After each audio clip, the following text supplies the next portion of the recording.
عليكم ورحمة الله وبركاته داوديال كسو دوادا برنامجكي تلفزيون كمدنمو oo saacadahan oo kala aad kala socotaan aalada Omna Canal telefishinka midnimo TV ayaa telefishin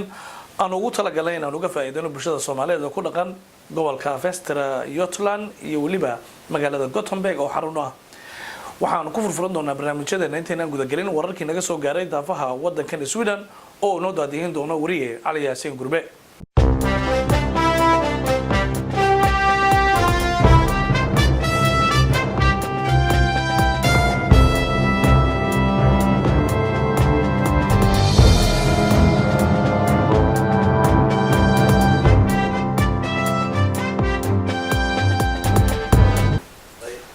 mahadsanid Ibrahim daawadayaal saaxiibayaal qodobada wararka telefishinka midnimo TV idinaya waxa kamid ah xisbiga mudaraadka oo soo jeediyay in shuruudo lagu xiro dadkooda loo keenayo iyo sidoo kale dhalinyaro reer Sweden oo ku dhimatay dagaalada Iraq iyo Syria ka socda sidoo kale daawadayaal qodobada kale oo idinayna waxa kamid ah maqaaxi ay Soomaaliyeed leedahay oo laga furay magaalada Göteborg gaar ahaan xaafadda Angered qodobadaas iyo kuwa kale oo tiro badan ayaad maqli doontaan haatan ku soo dhawaada ayagii oo fidsan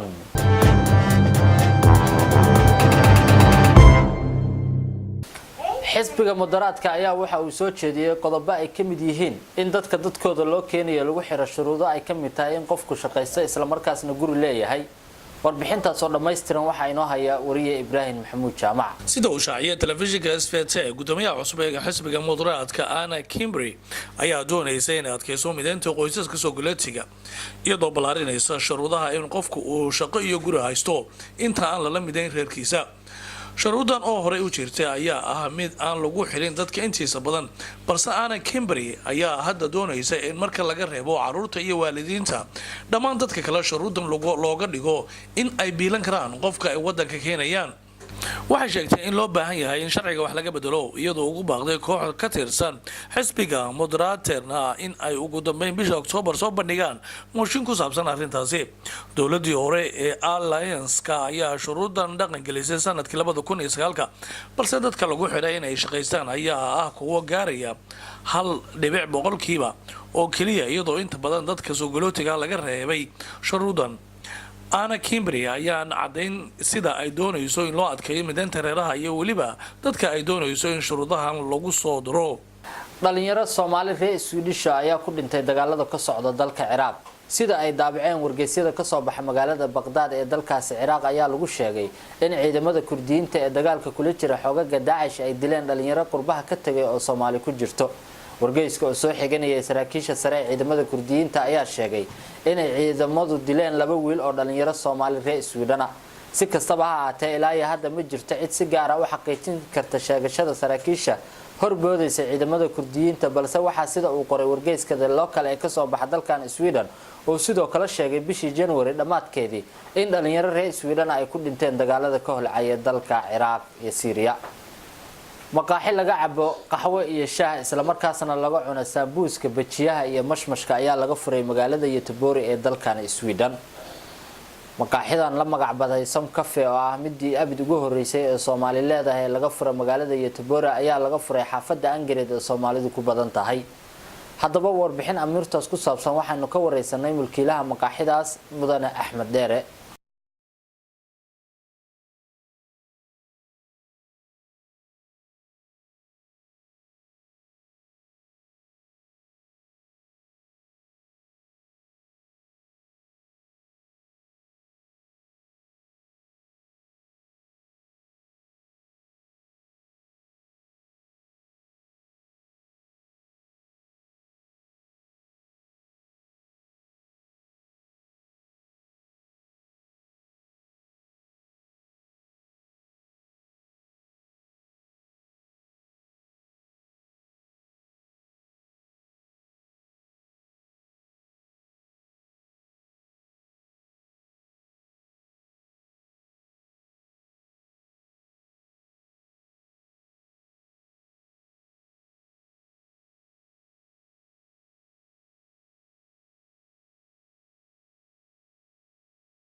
horta Ibrahim marka hore waa maasan tahay adigii TV-gaaga iyo teamkaaga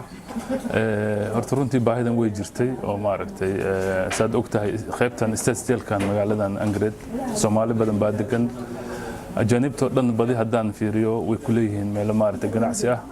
حتى Soomaalidu way ku leedahay laakiin fikirkan cafeteria mar hore ay maartay maskaxdeeda ku jiray wuxuu ilaahay maartay ka dhigay inay hirgasho maanta oo ah maalintii furitaanka oo runtii hadda walaalo badan meesha ay soo galeen ajaanibba marka taasna kulay waxaan ugu mahad celinayaa dhammaan inta ka qayb qaadatay iyo walaalaha Soomaalida oo runtii u baahnaa fikirkan aadna ugu dhiirigeliyay meeshan waxaan ka codsi karaa kulay wax walba oo maaragtay ku saabsan wixii aan ku cuni jirnay wadankii Soomaaliya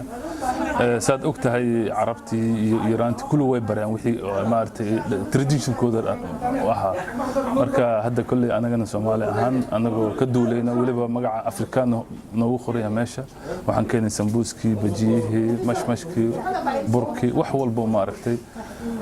runtii waan u qaybinay inta dariskeena ah aad bay runtii u soo dhaweeyeen anagoo maaragtay bilowgii aan ugu talagalay inaan soo dhaweeyno aan tusno marka insha Allah waxaan rajaynaynaa inay aad ugu farxi doonaan dadka ku nool guud ahaan area-dan waxaan kulay halkan laftirkooda waxaan ku leeyahay dad daris ah runtii arintaas way ka dhawaajiyeen waxaan fiicnaa meesha dad fureysaan in xogaa yar si tartiib loo hadlo aan la isku buuqin si wanaagsan maaragtay lagu wada sheekaysto sida kaftiirada caalamka oo kale saad agtahay aniga local ma ah meeshan waa meel ganacsi ah marka waxaan jecelnahay ayagoo meesha waa meeshooda runtii in la ilaaliyo nidaamka guud insha Allah marka wayna ku sheekaysan karaan xitaa gabdhahan ugu talagalnay ma sha Allah marka waxaan rajaynaynaa meel insha Allah ay Soomaalida aad ugu hesho inay noqoto insha Allah waxa jirta iyadana in hawlo ka baxsan sida hadii la soo dalbado kalaasiyada ama xafladaha ama fooreenada oo kale wax service ama sameyn kartaa kulli anaga hadda meeshan waa saldhigeena laakiin waxaan ugu talagalnay inaan aroosyada aan dalabka aan maaragtay aan u sameeyno inaan maaragtay xafladaha runtii wax walba maaragtay ha noqoto macmacaan ha noqoto raashin kariska bariiska sida wax walba kulli waan u diyaar garownay insha Allah waxaan jeclahay inay Soomaalida inay ka faa'iido doonaan maadaama ay noqotay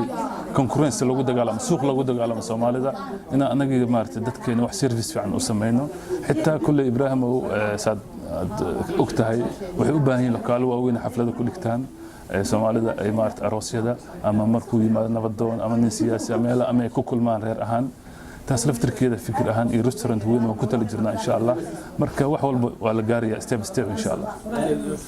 gabagabadii bulshada Soomaaliyeed ku nool iyo taboori kulli waxaan ugu bishaareynaa 2015 February waxa idin furmay som local magaca wuxuu wataa Soomaaliya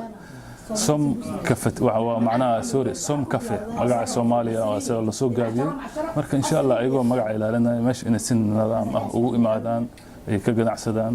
ay maaragtay dadka kale waxta ajaanibta ku soo dhaweeyaan si maaragtay uu noqoto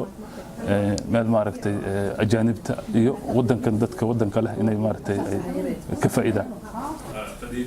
anoo qadiijo eelaa maanta waxaa la kulmay meesha cusub nasiib badan yaa kafeegaasna waa helay sambuus macaan ah weligay arkin ma sha Allah tabaaraka Allah aad iyo aad ugu farxay ilaahani barakeeyo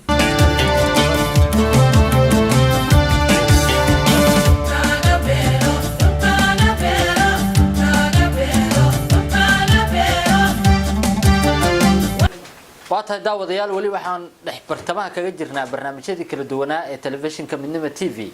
waxaad haatan ku soo dhawaataan heestii dhulkaaga beero Axmed Naaji Sacad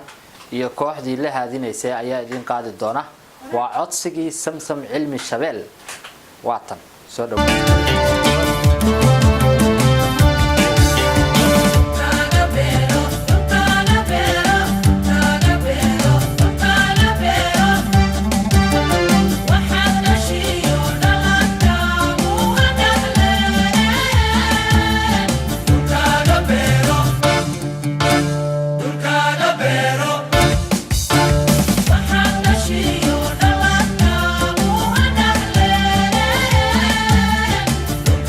Better.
baxaya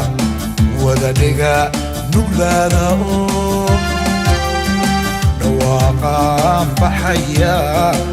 wada dhiga nuglaada oo dabadii horumarka inuu dhalaalaye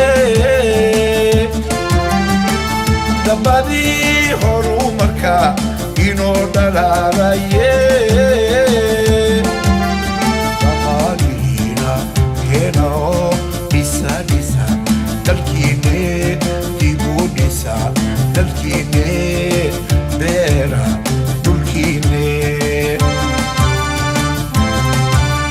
dhaqaalihiina keena oo dhisa dhisa dalkiine dib u dhisa dalkiine beera dhulkiine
labodba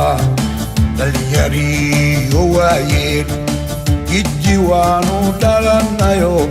waa lama huraan dhulkaagee dhadig iyo labodba dhalinyariyo waayeen gidji waanu dhalanayo waa lama huraan dhulkaagee dhaqaalihiina keena oo dhisa dhisa dalkiine dib u dhisa dalkiine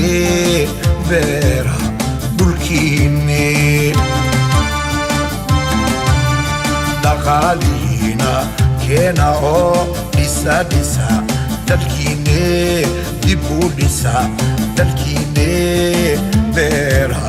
dhulkiine Disa, disa,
waa tahay daawadayaal haatanna waxaad ku soo dhawaataan xubintii ama barnaamijkii maaweelada caruurta oo ay toddobaadkan mar kale inoo akhrin doonto qadan muuse oo ka mid ah daadihiyaasha barnaamijyada telefishinka midnimo TV haya qadan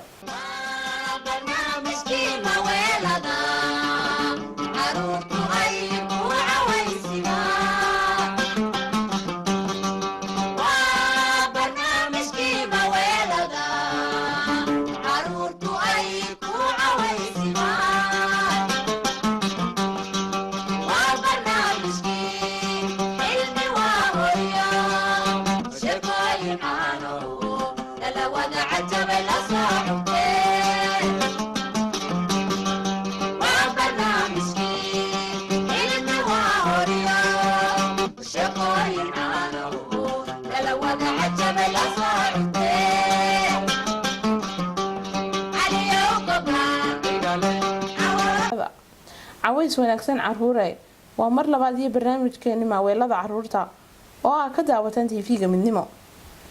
caruuray barnaamijkeena waxaan ku soo qaadanaa had iyo jeer ala sheeko Soomaaliyeed caawa sheekadaan inoo hayaa caruuray waxa ay dhex martay dameer iyo dacawo iyo libaax beriba waxa jirtay caruuray libaax oo ahaa boqorka duurjoogta inuu gaboobay beriba waxa jirtay caruuray libaaxa oo ahaa boqorka kaynta inuu gaboobay libaaxi waxba uu qabsan kari waayay subax hore isagoo oo fadhiya kaynta dhexdeeda ayaa waxa u timid dacawo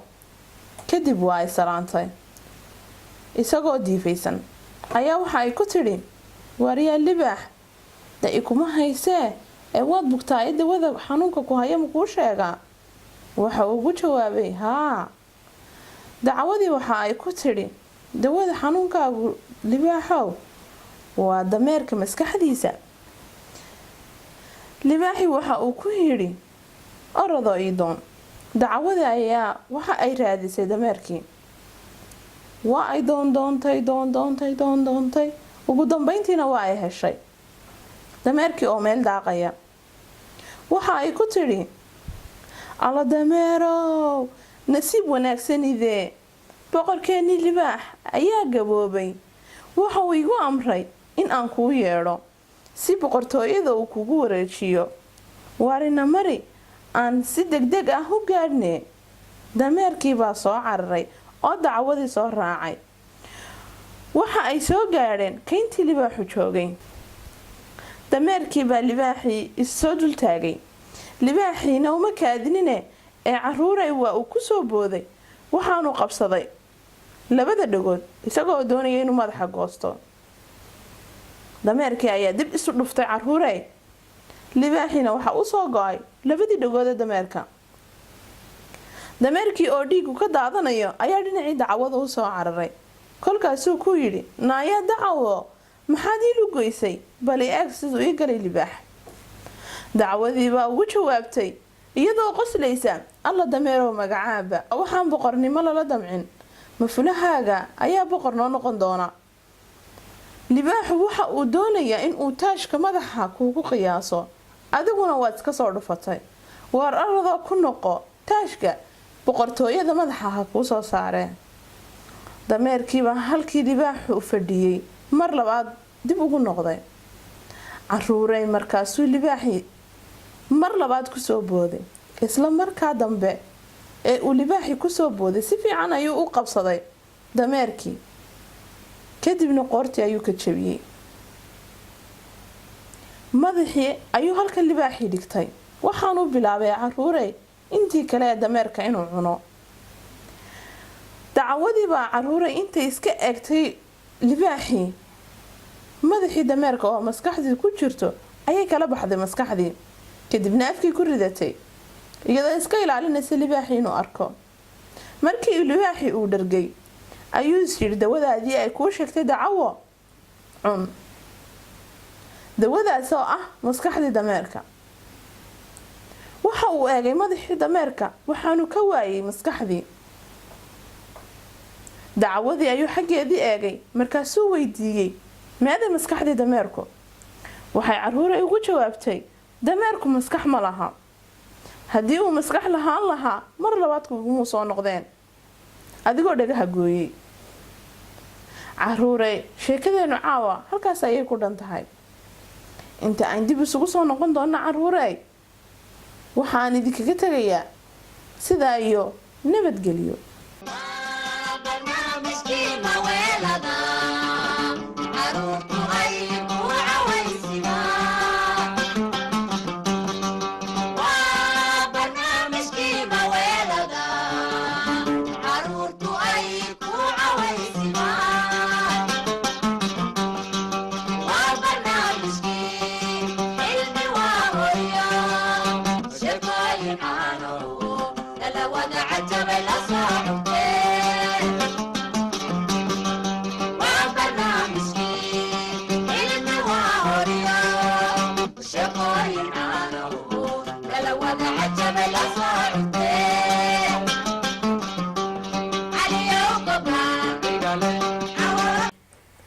dawadayaal haddana waxaa isku soo foodle sheekadii maanafay oo ah sheeko jacayl ah uu inoo daadihiyo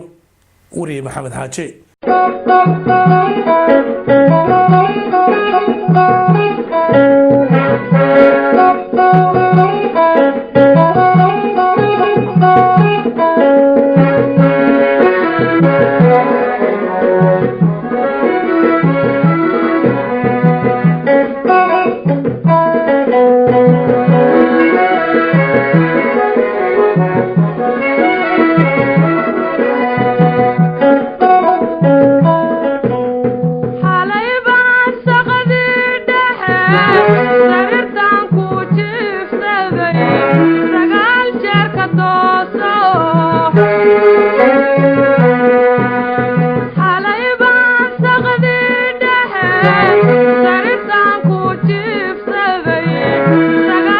daawadayaal ku soo dhawaada qaybtii afraad ee sheekadii maanafay oo uu qoray qoraaga caanka ah ee maxamed daahir afrax. waxaan idin akhrinaya anigoo ah maxamed xaaji xuseen raage.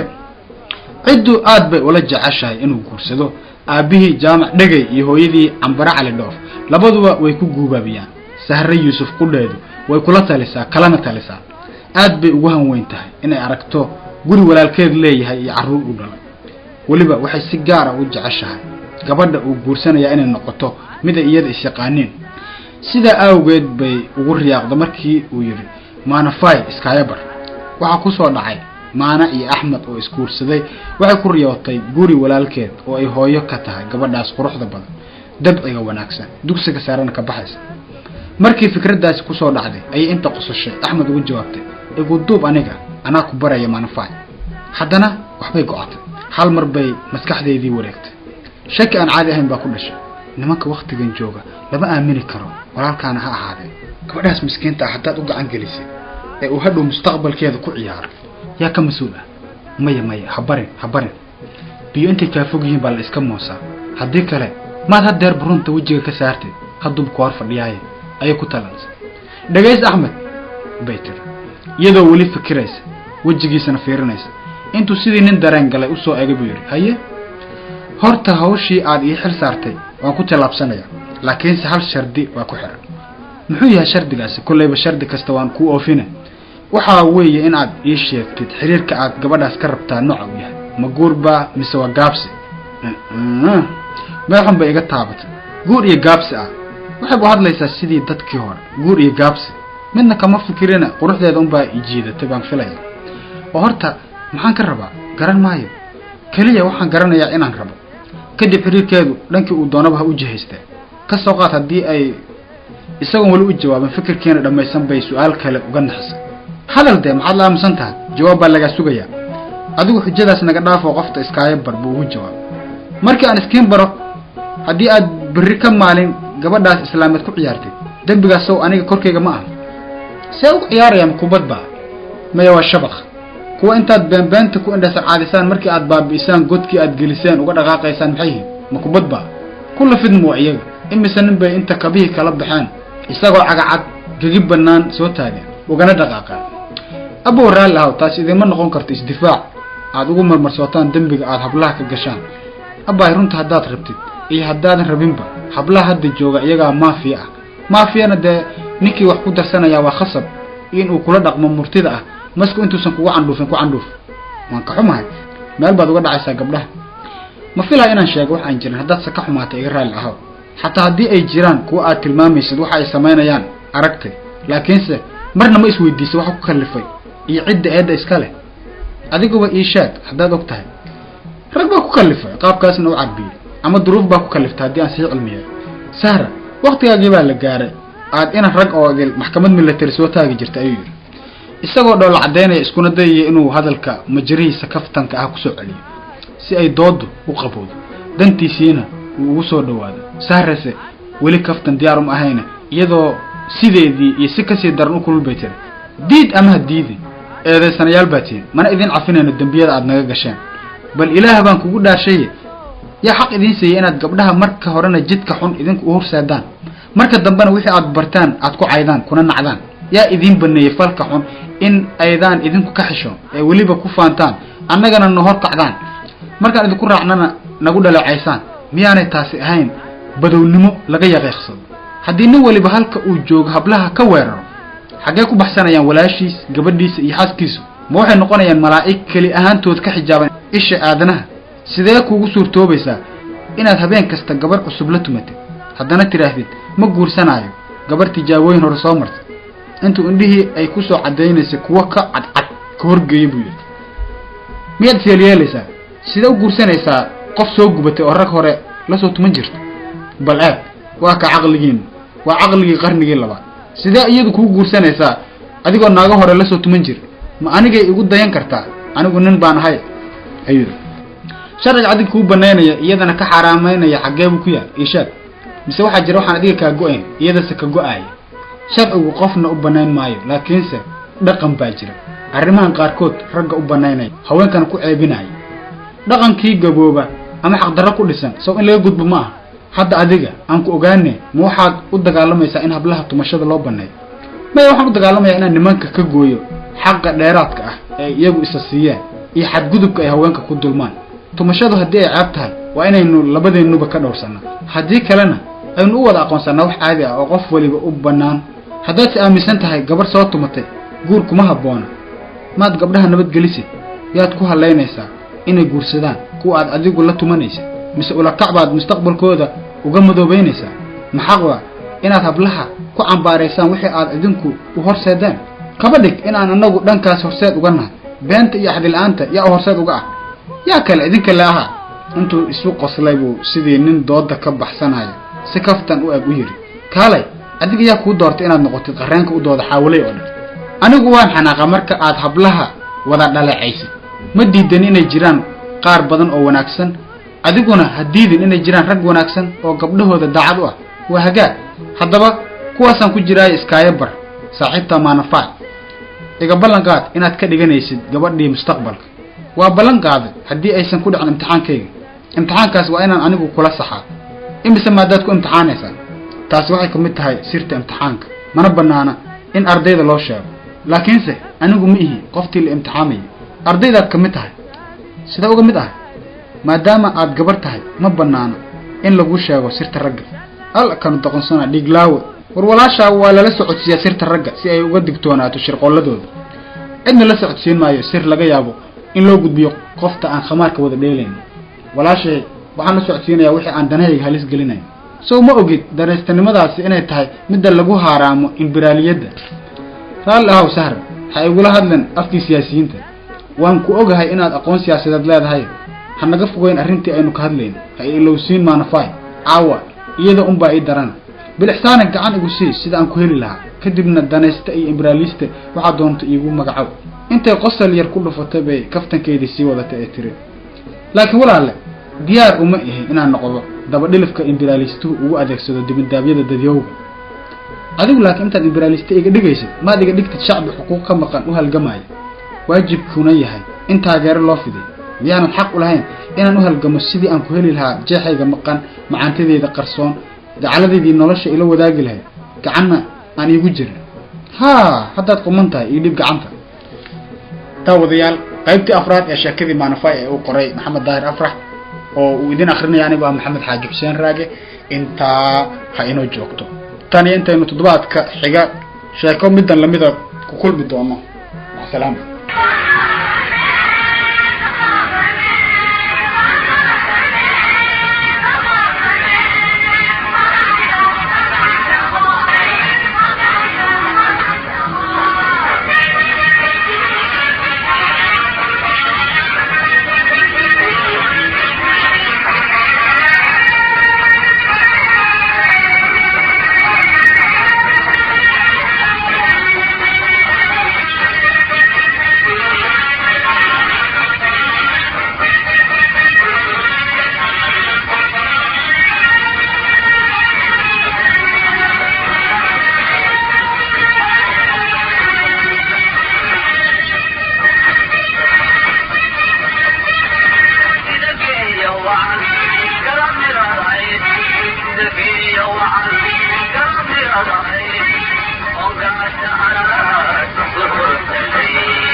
qaybihii kale ee telefishinka midnimo TV haddana waxa ku soo dhawaataan barnaamij gaar ah oo aynu warays kula yeelanay Mursal Ciise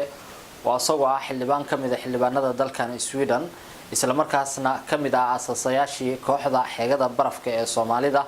oo heerar kala duwan soo martay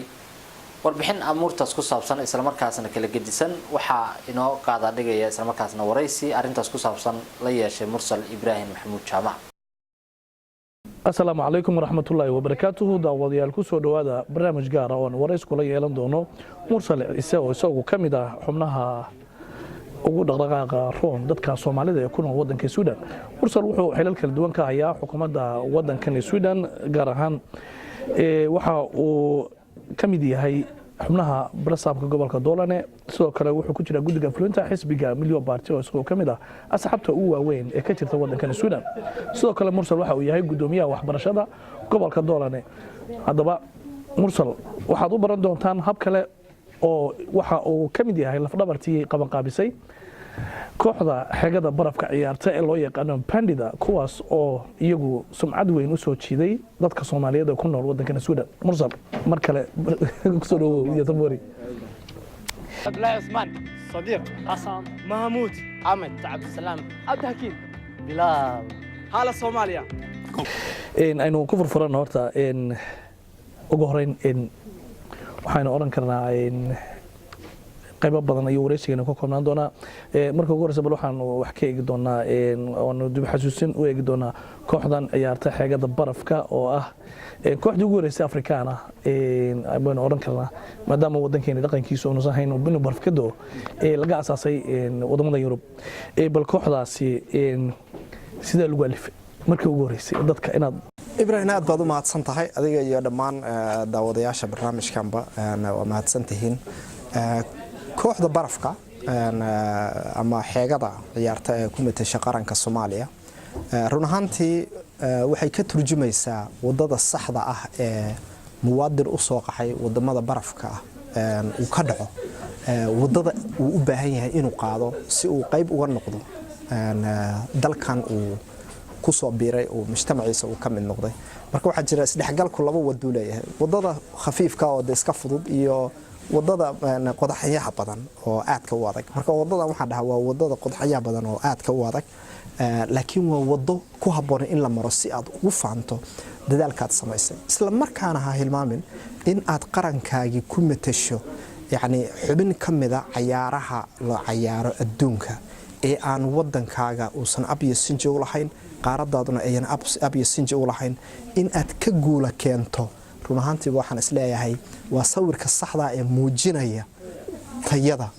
dadaalka yani iyo hagar la'aanta horumarineed ee mujtamaca Soomaaliya ku hadla mursal waxa qayb ka noqon doona barnaamijkeena filimka cusub ee Travel Folk oo ah isagu dadkii wanaagsanaa ee weyn guda gali doona kaas bal marka hore waxaan wax ka weydiiyo dadaalkii markii ugu horeysay aad dhalinyarada Soomaaliyeed oo iyagu waliba dagaalada Soomaaliya ka soo qaxay ka yimid wadamada adduunka ugu kulul bal tababaradii ugu horeeyay marka bilaabayseen xaaladaas sawir ma ka bixin kartaa aad baan uga bixin karaa walaalkay maadaama aan mas'uul ka ahaa xarun horumarinta bulshada ee ku taala magaalada anigu aan ku noolahay Boorlenge isla markaana aan xiriir la lahaa mujtamaca Soomaaliga ku hadla waxa jirtay in aan horay u dhisay kalsooni igala dhaxaysay dhalinyarada waxa dhacda marka maalmaha kamida in uu ila soo xiriiray nin Swedish oo run ahaantii ahaa qofkii ay ka soo maaxatay isaga iyo nin kale fikirkan laakiin fikir qofku ka soo maaxan kara aan asagu abyo sinji u lahayn cidda hadhowdii matali doonta markuu ila soo xariirayna hal su'aal uu weydiiyay wuxuu su'aashu ahayd ma laga yaabaa in dhalinyaradiinu u tababarato barafka isla markaana aad ku matashaan qarankeena iyo qaaradda Afrika anigu marka ka horjooga bulsho ma isticmaalo ereyga maya yani lagama hordhaco afkaar haday timaado badanaa waxaan dhahaa sidee u sameynaa markaasaan haddana waxaan ku dhiiraday anigoo og kalsoonida aan ka haysto mujtamaca Soomaaliga ku hadla waxaan dhahay taas waanu fulin karaa waana suurtagal talaabadii labaad waxay noqotay inaan dhalinyaradii kulmiyo oo isugu jiray kuwa ku dhashay wadankan iyo kuwa markaas 3 bilood joogay oo markaas ka soo galay Ethiopia iyo Kenya xiriya qaxootiga ka soo galay muddo waxay igu qaadatay filimkana ay ka muuqan doontaa sidaan u fahamsiin lahaa waxan waa maxay aad horta anaga noo sheegayso aan dalka iyagu ku metelay waxa noogu xigay inaan dhaho waa kabo hoos mid ku leh oo barafka dhalada ah lagu dul cararay laakiin taa waxa ka horeysa kaba kale oo taayir leh maadaama aanu xilli ku jirnay xagaa oo baraf uusan jirin ayaa waxaan dhahay waxaanu ku sii tababaranayna kaba taayir leh oo saa kuula biibaya laamiga dushiisa waqtiga baraf lagu jiro oo intaan barafka la gaarin waxa dhacday marka kulankii u horeeyay inaan isu keenno dhalinyaradii kabihii taayirada lahaa aan u qaybinay kabtay maaragta ka dhacday qisada ugu cajiibka badan waxay ahayd meel cusbitaalka weyn u dhow ayaan tababar u geeyay sababta ujeedaduna waxay ahayd hadduu mid dhaawacmo madaxu kala fogo isla markiina cusbitaalka ka gaarsiiyay laakiin alxamdulillah qof ku dhaawacmay ma jiro waxaad ku arki doontaa filimka qaarkood baa markii ay intay istaagi waayeen wax u ciirsada oo taagan ay waayeen ruugaga iyo suxullada ku soconay dadkii sidaas ay ka ahayd bilowgeedii 8 bilood ka bacdi waxay dhex taagnaayeen garoonka kubadda lagu ciyaaro xeegada ee ku yaala Siberia iyaga oo xiran dharkii qaranka dhageysanayana heesta calanka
muuqaalkaas dadkana way daawan doonaan in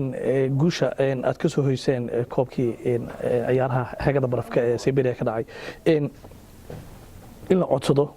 tiim yar oo muddo yar oo kooban ku jiray filliga macnaha ciyaarta xagada barafka fikirka ah inaad ka qayb gashaan koobka adduunka idinkuna qarankii Soomaaliyana ka socon oo toos aydan uga socon wasaaradda ciyaaraha ee Soomaaliya in habkaasi sidee u suurtagal aad u mahadsantahay su'aal fiican weey run ahaantii waxaanu la xiriirnay dawladda markaa jirtay waxayna noo soo ogolaatay in kooxdan qaranka Soomaaliya magaceeda ay ku ciyaari karto isla markaana laga diiwaan geliyay wasaaradda ciyaaraha waxa kale oo la isweydiiyay habraaca sharciyadeed ee kooxdan oo kale ay ku shaqeynayso marka waxa la yimaadaama in Soomaaliya qaaradda Afrika midna toona ay lahayn habraacan maxaynu sameynaa marka waa inaynu raacno shuruucda u taal koobka shuruucda u taal kubadda xeegada ee caalamka u taal waa inaynu raacno arinta markaan ogolaanshiyaanu helay ayaanu ku hawlgalay inaanu Soomaaliya ku metelo laakiin guul darradu waxay ahayd maadaama waxaan uu ahaa wax Soomaaliya ayan horay u aqoon cid meeshii ka qaaday dokumentiga bas aan la siiyay laakiin cid dama weydiiso dawladda ka tirsan ma jirto xagee ka dhacdeen maantana waxaan u malaynayaa dadka xilka waaga hayay inay ka shalayn doonaan markay arkaan meesha wax marayaan mursal adigoo mahadsan waxaad tagteen wadanka Siberia waliba waqtigaas Borlanga wada joogday way suurtagal weeyaan in raaco waa tagteen waa meesha ugu qabow adduunka joogaas sida uu muuqdo markii ugu horeysay aad dhex gasheen Siberia aad baad u mahadsan tahay Ibraahimow filimkana waad ku arki doontaa waxaan ku bilaabayaa hadalkayga dareemaha faraha gacmaha iyo dareemaha faraha lugaha way iga dhumeen muddo 3 bilood markaan ka soo noqday ka bacdina kabuubiyo ay igu jirtay kabuubiyo iyo igu jirtay maxaa dhacay mar ay darajada xaraaradda qabowga ay ka hooseysay 30 ma jirin waan qalal laakiin ciyaartooydu dhar fiican bay haysteen wayna ciyaarayeen banaanka u baxayeen waxaadna ku arki doontaa baabuurtu say u soconayso dadku siday u raran yihiin waxaanu sameynay inaanu xiranno wixii dhar adduunka oo la markaas ayaanu wada qalalay markaas waxaana lagu yiri dharka dhar tira badan inaad xirato qabowgeedin kama celinayeen waa inaad barataan sida loo xirto sida loo xiranayana waana aqoon weyn waa midda dhibaatada nagu keentay waana qalala baraf tartiis adigoo baasan waxaad dhex gasheen garoomadii ciyaaruhu ay ka socdeen waxa aad la kulanteen tiimamka adduunka inay ugu horumarsan waliba qaaradda Yurub marka la yiraahdo ee weligood iyagu ku dhashay barafkan intaas ciyaariyay waqtigii ugu horeysay ciyaartii ugu horeysay ee kooxda ciyaarta xigada barafka Soomaaliyeed ee ay la ciyaarto sidee buu jawigaas ahaa jawi aan la hilmaami karin noloshaydana ma hilmaami doono maxaa dhacay waxaan helay ka muwaadin ahaan walow anigu aanan ciyaarayn maamulahan hogaamiyaha kooxdan ahaa waa in aad u fahmo fursad aan qof kalena hore u soo marin anigana aan isoo mari doonin ayaan helay inaan Siberia ka taago calankii Soomaaliya buluuga ahaa oo anigu aanan ka taagin aan daawado boqolaal ku gabyayo ku heesaya Soomaaliya oo calankii Soomaaliya lulaya run ahaantii waxay ahayd dareen aan la soo koobi karin What have you done? Caught by the river.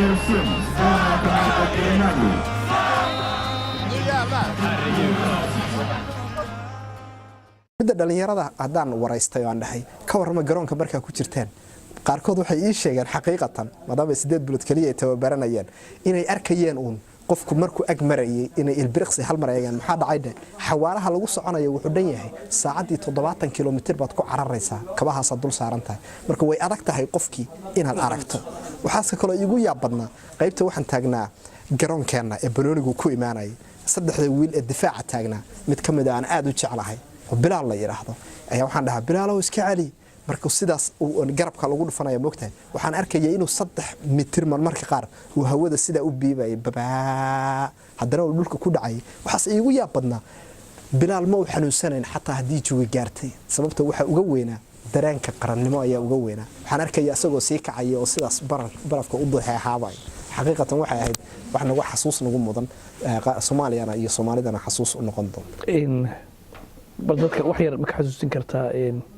inta kooxda la ciyaarteen iyo guulihii meesha aad ka soo hoyseen maadaama dadka Soomaaliyeed inta badan aysan chance u heleen daawadaan ciyaarahaasi waqtiga socdeen xasuusin aad baad u mahadsan tahay waxaan la ciyaaray sida wadamada Jarmalka Jabaanka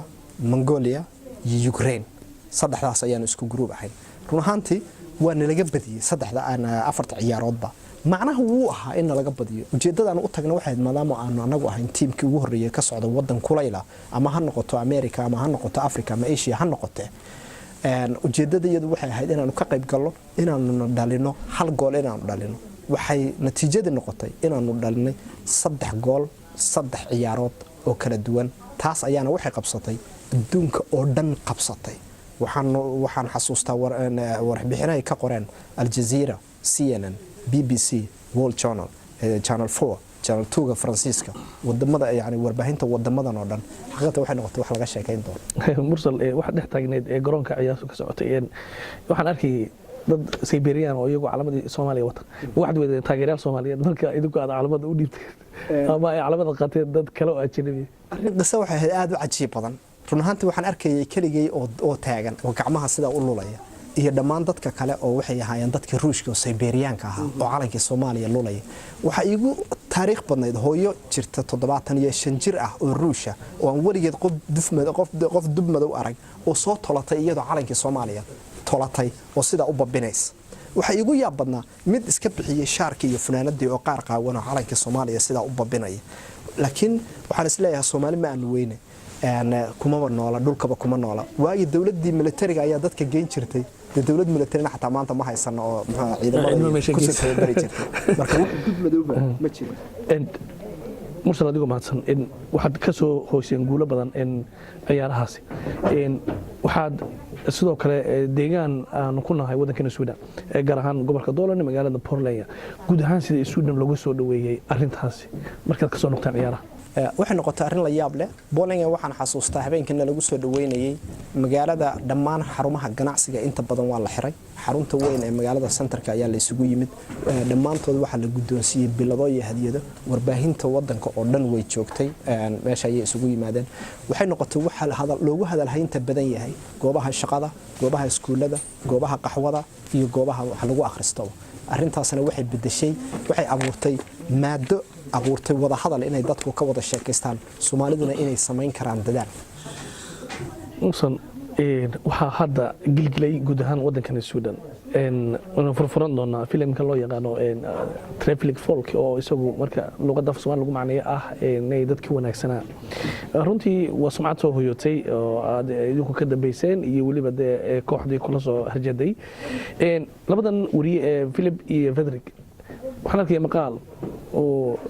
Philip inuu habaan marinaya uu yiri waxaan arkay article ah Soomaali isu codsi u dirsatay inay ciyaaraha adduunka qayb gasho barafka marka wuxuu yiri waxaan arkay inay tahay sheeko ee soconaysa ninkaas runtii iyo labadan wariye habkee ugu dhalatay inay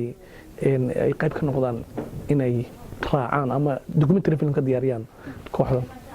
labadan wariye waa laba wariye caan ka ah wadankan iyo xataa adduunka dacaladiisa gaar ahaan Mareykanka caan bay ka yihiin filmaan badan ayay soo wada sameeyeen intii ugu dambeeyay 20 sano u dambeysay wali ma ay sameeyeen waa markii ugu horeysay inay sameeyaan film sida u dheer oo hal saac iyo bar soconaya ama soconaya adoo hal saac iyo bar buu soconaya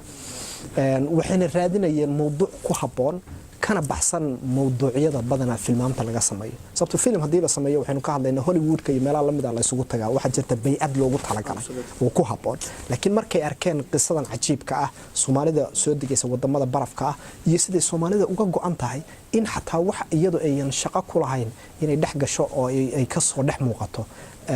ayaa waxay la noqotay cajiib la noqotay marka waxay isdhahan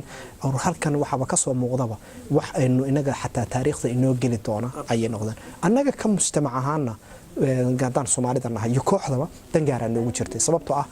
wadanka kasta oo dad ajnabi ay yimaadaan badanaa waxa la eedayaa dadka ugu dambeeya ee wadanka soo dega anagu maadaama ka mid ah mujtamacyadii ugu dambeeya wadanka soo degay waxa muhiim ah inaanu helno wax la yiraahdo mowduuc aanu la wadaagno dadka kale marka waxay ahayd waxaanu u baahnayn inaanu soo galno suuqa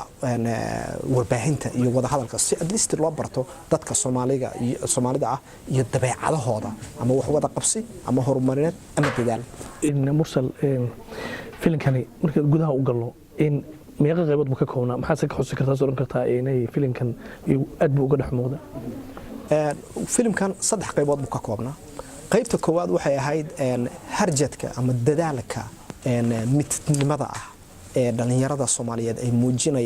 ay muujinaya inay wax kasta ka natiijo keeni karaan taasina ay fure u noqonayso wadankan inay qayb libaxlay ka qaataan luqadda bartaan iskuulka ku wanaagsanaadaan xirfadana samaystaan aakhirkana ay noqdaan dad shaqeeya oo dalkan iyo dalkii ka yimaadeen ba macno ugu fadhiya qaybta labaad waxay muujinaysaa isfaham darrada ka taagan dadka wadankan ku wada nool iyo gaar ahaan dadka ajaanibta nacabi sida ay u haystaan sheekooyinku tirikutaana oo nabcoodi ku jiro ay leeyihiin meeshan bay iska yimaadeen oo meesha iska taagtaagan yihiin midda kalena waxaad ka arkaysaa filimka oo aniga qaybta ay khusaysa habka dhiirigelinta sababtoo dhalinyaradani waxay u baahan yihiin sawir wanaagsan wax la yiraahdo role model wax Englishka lagu yiraahdo inay helaan dad ay ku daydaan oo yiraahda hadaalin guushu waa dhowdahay saddexdaas qayboodba waad ku arkaysaan iyo in wiilashii shalay rugaga ku soconayay oo ku heehaabay barafka ku dul heehaabay garoomada adduunka ugu casrisan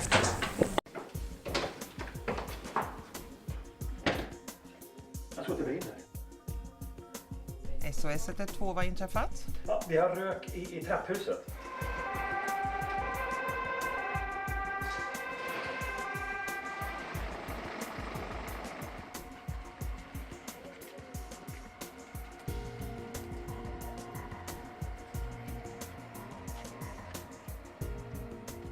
ma ogtahay inay 17 guri gubanayaan maanta hoygu waa xasloonideenna waa meesha inta ugu badan kula kulanno reerka iyo saaxiibada dadka intooda badan waxa ay u tahay meesha ugu muhiimsan nolosheenna haddana nasiib darro waa meesha ugu badan ee dabku ku dhasho dabka ka dhasha guryaha in ka badan 2 jibaar ayuu ka badan yahay dabka ka dhasha dhismayaasha kale oo dhan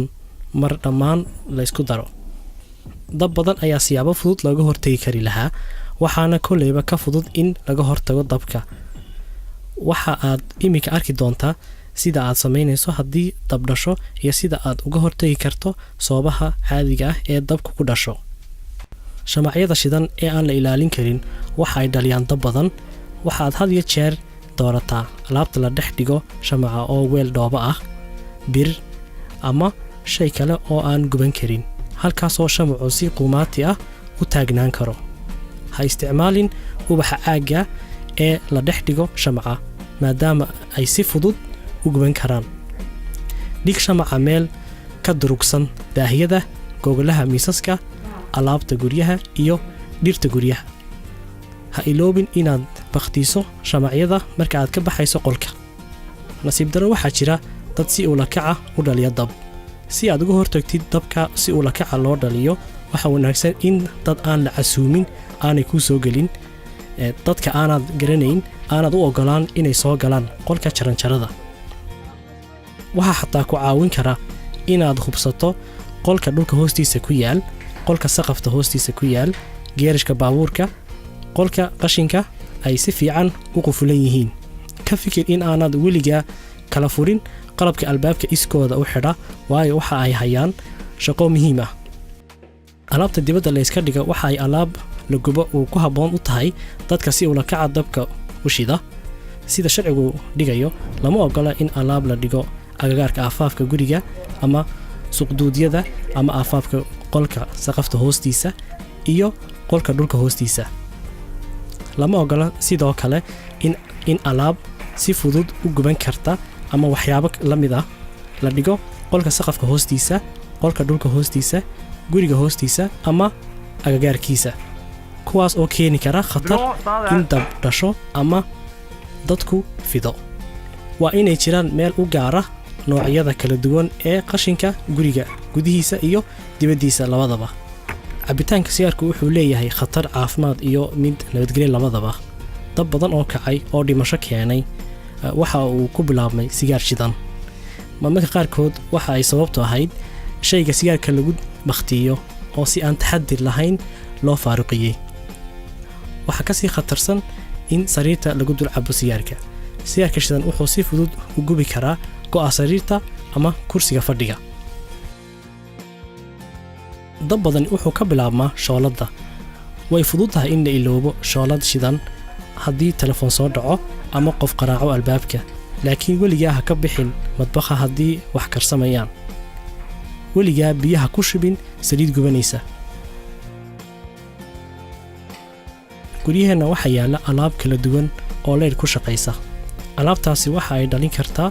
dab haddii ay kululaadaan ama si qalad loo isticmaalo. haddii aad ka shakido ur ama aad maqasho dhawaaq ka soo baxaya qalabka korontada ama mashiin leydh ku shaqeeya iyo wixii la mid ah, waxa wanaagsan inaad bakhtiiso oo aad la xidhiidho koronto yaqaan ama qofka guryaha ka mas'uula.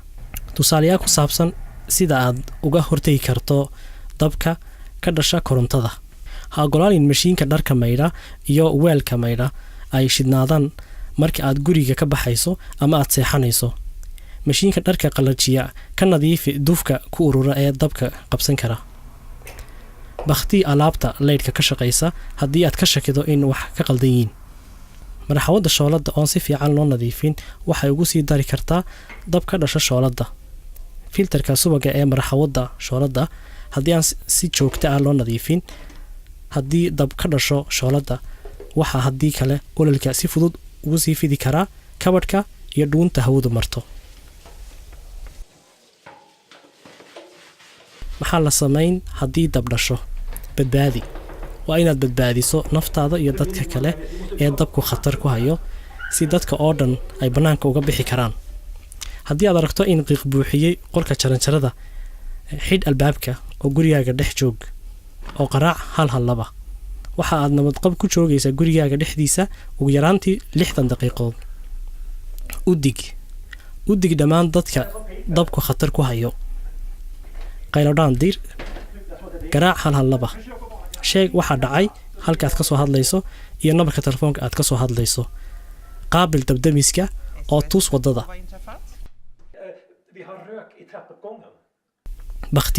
bakhtii dabka haddii aad u aragto inaad bakhtiin karto si nabadgelyo ah.